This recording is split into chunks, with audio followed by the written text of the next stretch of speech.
The lean production building kit system has various roller conveyor types for different applications. Above, for example, we have the roller conveyor D30 in various widths with different rollers. This is particularly suitable for simple applications, such as a FIFO rack. On the next level, we have a roller conveyor 6 with an aluminium profile rail. This is also suitable for FIFO racking, but it also offers more flexibility and is particularly suitable for the low-cost automation sector. Here, for example, we have now installed a braking roller on this level, which regulates the speed of the transported goods, in this case the SLCs. We also have a roller conveyor 8, but this is mainly anchored in the workbench system.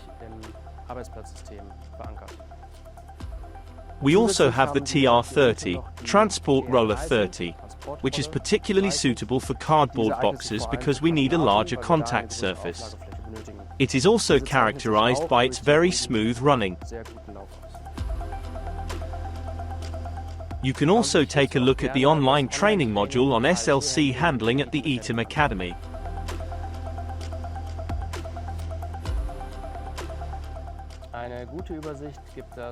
The Lean Production Building Kit System poster provides a good overview. To do this, go to Support, Downloads, Lean Production on our home page, and below you can select the language as an e-paper or download it as a PDF. We will now open the e-paper. And on pages 2 and 3 you will find a clear overview of the different roller conveyor types and their accessories. For further information, click on an article number, for example, and you will be taken to the shop details page.